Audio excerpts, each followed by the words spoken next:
Chapter 4. Basis of coming social reorganization. 1. In taking up this subject of social reorganization, we will begin with Hawaii and the situation there. There is a great similarity in the thought of the Hawaiian people and our own, especially when brought about by experiences. You can take an Hawaiian anywhere in the ocean that you want and you cannot lose him. Never have they gone out in their canoes, but that there was at least one man in each canoe who could tell where they were as though they had the best compass in the world in that canoe. It was the concern of the others to work the boat and his business to pilot it at all times. They have brought this capacity down through the ages with them. 2. At one time we took one of the Hawaiians out into the Atlantic Ocean where he had never been before and discovered that this sense of direction was bred in him. We put this man in a boat with sailors who knew nothing of navigation and he directed them to the Cape Verde Islands hundreds of miles away. The Hawaiians keep quiet and find a solution readily. They use this quality very definitely. 3. The great inventive capacity of the American mind is the functioning of this same sense. The difference lies chiefly in the field into which it is directed. Also, we are all making use of it to a much larger extent than we realize. When we know how we naturally function and then proceed to consciously work in harmony with ourselves, we will make much greater progress in every direction. Did you ever note how you yourself very often function in certain ways through an inner sense, or hunch, or feeling, and then all the reasons develop afterwards which show the whys and wherefores? Many people try to think it all out first, then they never do anything but think, for there is no apparent solution for anything until after it has been done. The feeling that it can be done, or that it should be done, or it were better so and so is the first activity of this sense, and, if one would be still, the rest of the information would come, completing his whole plan of action. Then the intellectual explanation or the thoughts defining the process would be readily formulated. The reasoning mind, as we commonly know it, only travels over the same grounds it has previously been over, but reason is never complete until this other sense is taken into account.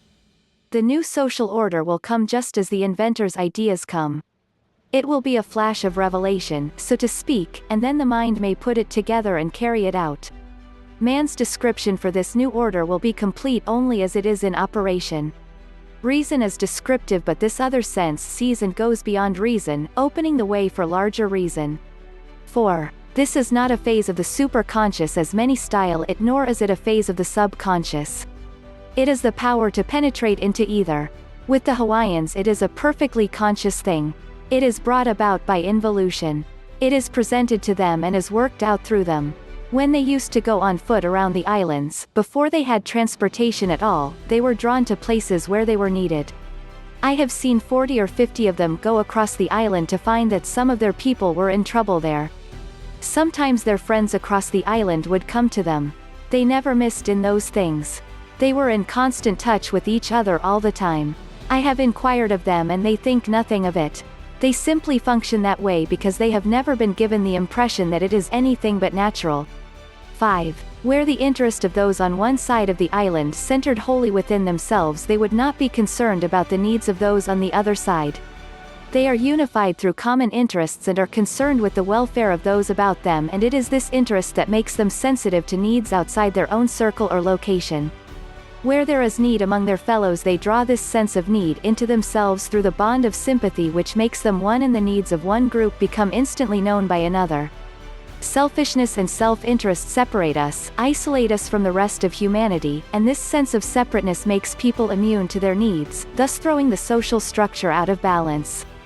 It is in this way that greater and greater needs develop in one group while greater and greater abundance develops in another, and the whole social structure is thrown out of balance. This is where war and strife develop. Can you imagine two groups going to war, each striving to meet the needs of the other? Nature abhors a vacuum, and just as violent storms occur because of extreme differences in atmospheric pressure, so do wars develop primarily from extremes in the human status. 6. This faculty of the Hawaiians is mostly memory going back to former generations. They have never been out of it. There are no barriers put up between them and their former lives. They say, it isn't that we have lived in this spot all the time. We see all of these places at all times from one point. We have never been separated from it. It is only necessary to become quiet and then we know where we want to go. 7. In a sense this is the same faculty of instinct which the animal uses, but, just as the man is much higher form of being than the animal, so are all his faculties comparatively enlarged. In the animal it is instinct, but in man it is very much extended in its capacity, call it intuition or spiritual discernment if you will. The animal has it only to an extent, but the human goes right through. He can see just what he is going to accomplish. The animal returns over the same ground it has traveled, but the human being can go to any position without going over the same ground. 8. It cannot be accurately determined to what extent this faculty leads the animal into new fields, but we do know that it is the primary function of this faculty that has paved the way for human advancement in every field of human progress. The only difference between men of great achievement and those who remain in mediocrity is that the great pay little attention to what has been done and what obstacles or apparent reasons may stand in the way of achievement, but devote themselves to contemplating what can or ought to be done. Those who allow their mental and emotional natures to recoil, refusing to let this sense reach out into the undiscovered, destroy their own capabilities, and this keeps them always in the prison house of limitation. But it should be noted that prison is only the recoil or reflex of their own nature. Genius is that which goes on through conditions and circumstances and keeps eternally in the process of expansion and extension of achieving power. 9. The ability to use this sense for unlimited progress applies to everyone. It is not for the select individual. It is for all to use. The Hawaiians are far more conscious than any others we know of, except the Polynesians.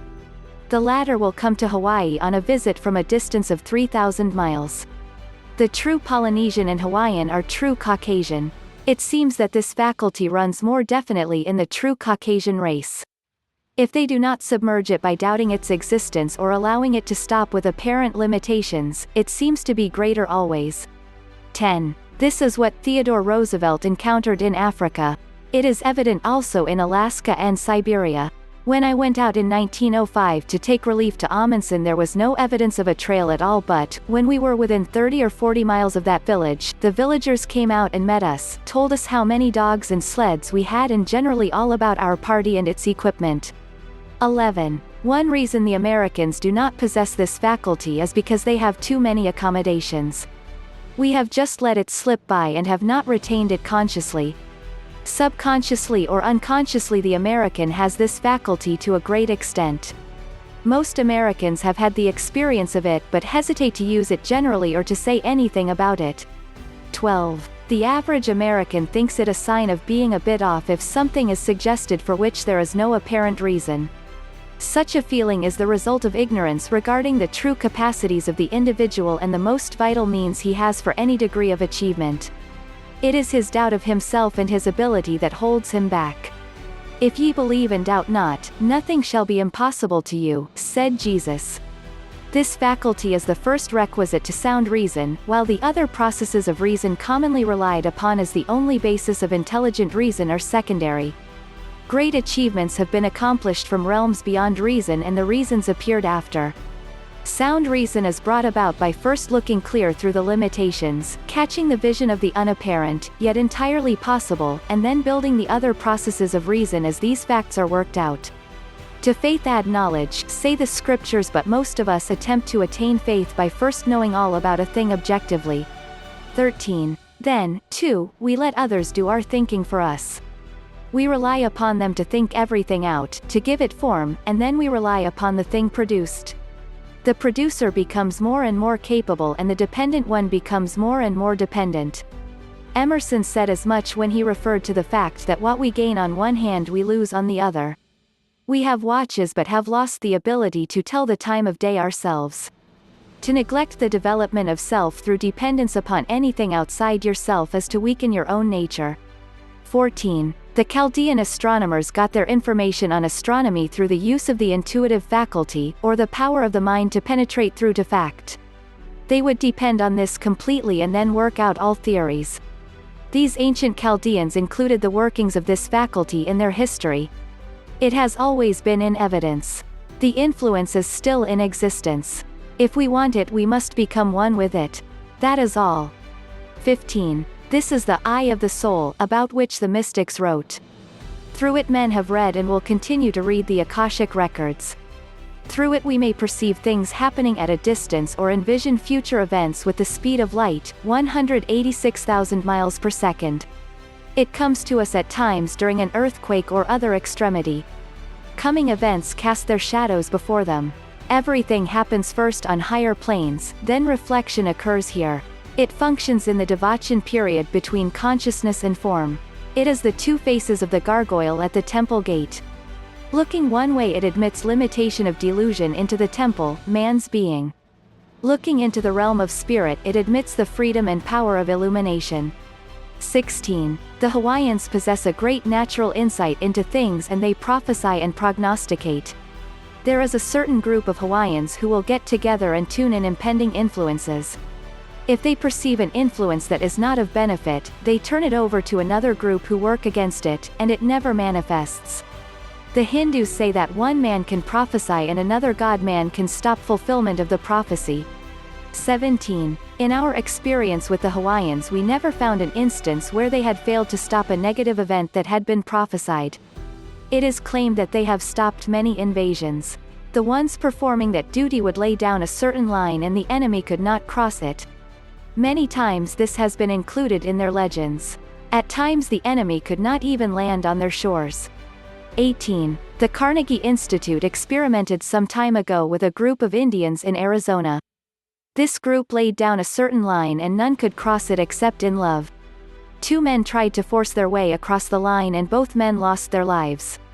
19. The Unillumined make the mistake of thinking that prophecy is inevitable, that if a thing is set to happen it must happen. Whether there be prophecies they shall fail, say the scriptures. Prophecy comes mostly from the established mental structure immediately surrounding the earth, being the projection of man's own limited thought. The faculty of perception directed into this field may sense the trend of this mental influence and what will likely be the outworking in the material plane. This belongs to the realm of false prophecy and it can all be set aside. The scriptures warn against false prophets who turn the attention of the people away from God. True prophecy is the result of keeping this sense directed to the plane of spirit until the individual catches the trend of the universal law. The law of the universe readily sets aside any accumulations to the contrary in the minds of individuals or races. It is accomplished as easily as shadows are dispelled by the light. The sun dispels the night, a single candle will banish darkness from a room, for light, whether small or great, has unlimited power over surrounding darkness whether it be large or small. Only a little illumination on the part of the individual can dispel any amount of negation, limitation, or false prophecy around him, for they are only vague shadows with no potency within them. Do not accept prophecies of destruction and calamity. Look into the realm of spirit and they vanish. 20. There was a group of persons in the Hawaiian Islands who came there from Japan, bringing black magic with them. They claimed they could pray a person to death, but that group no longer exists.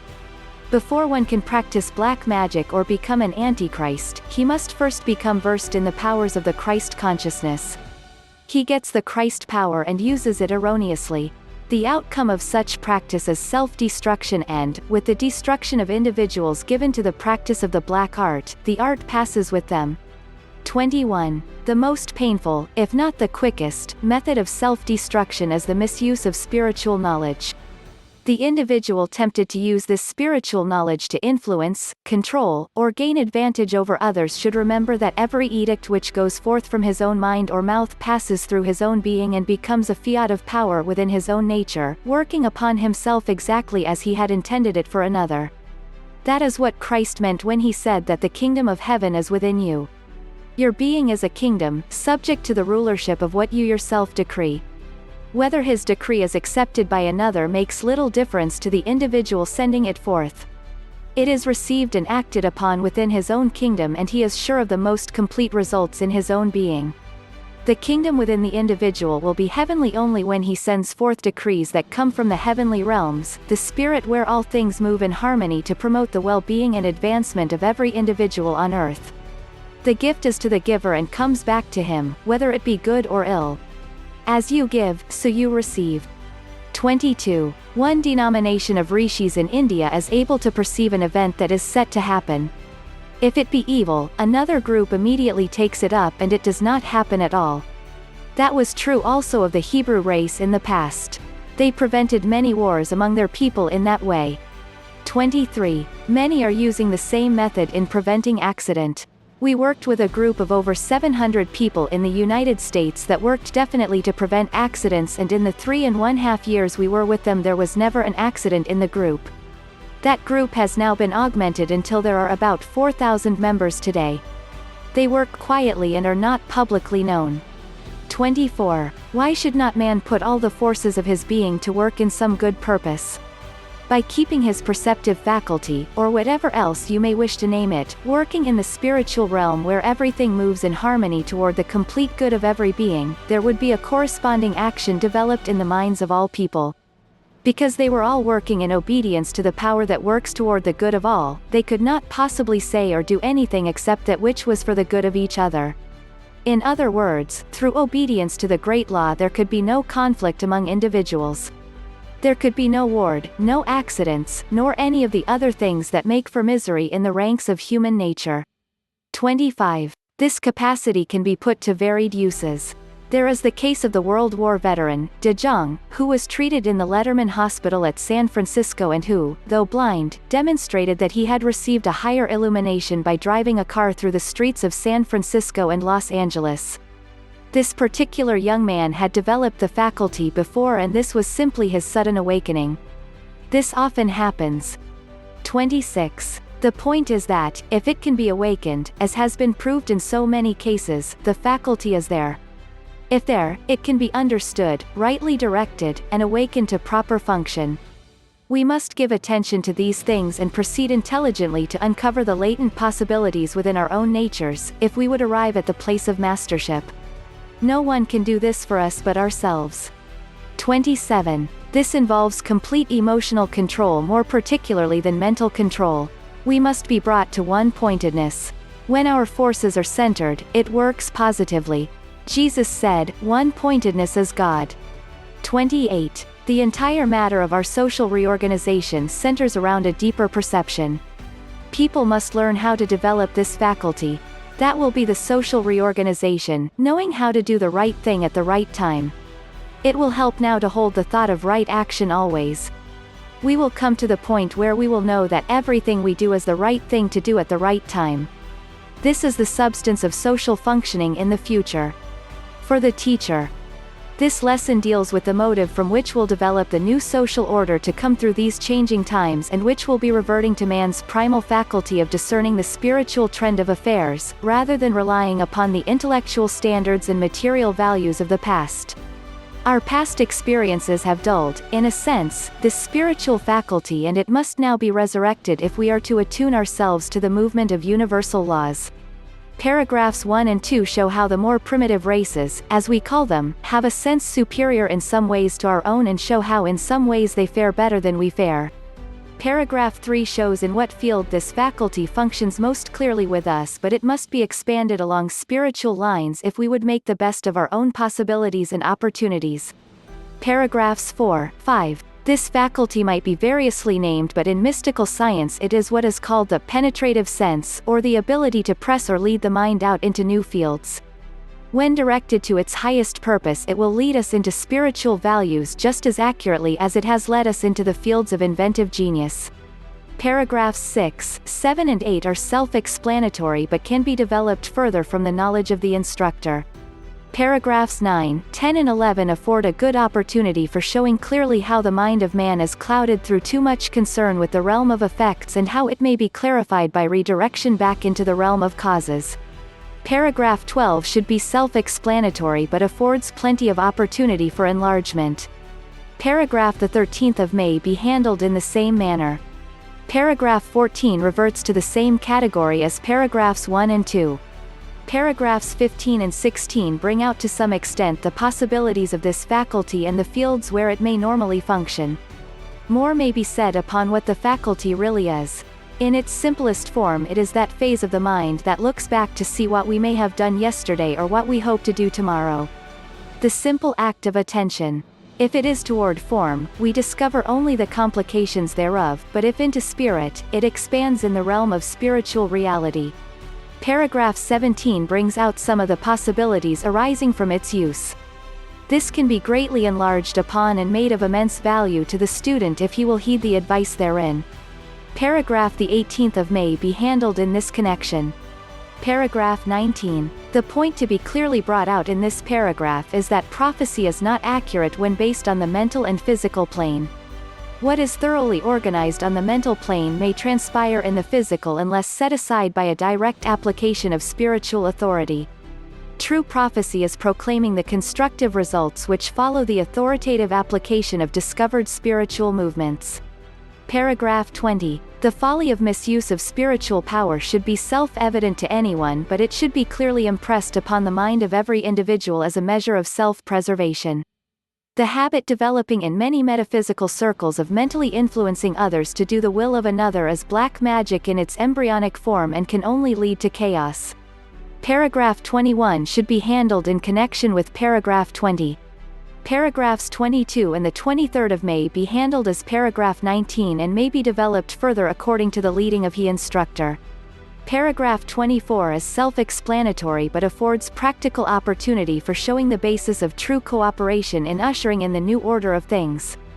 The true motive of the spiritual aspirant is in harmony with the universal motive which works alike for saint and sinner, rich or poor, bond or free, and in a common motive there cannot be discord and strife, hence no war. Things equal to the same thing are equal to each other is the basis of universal unity. Paragraphs 25 and 26 give opportunity to impress upon each individual student the fact that no one ever has developed or expressed any so-called unusual powers, but that the same potential power is resident within him, and his business is to develop his own capacities if he would know the measure of his own soul. Paragraph 27. A whole volume might be given on the necessity of self-control. It is as essential to individual power and progress as the organization and application of energy is essential to mechanical power. Without it there is no practical power to constructive purposes in either field. Paragraph 28 can be amplified according to the ability of the instructor.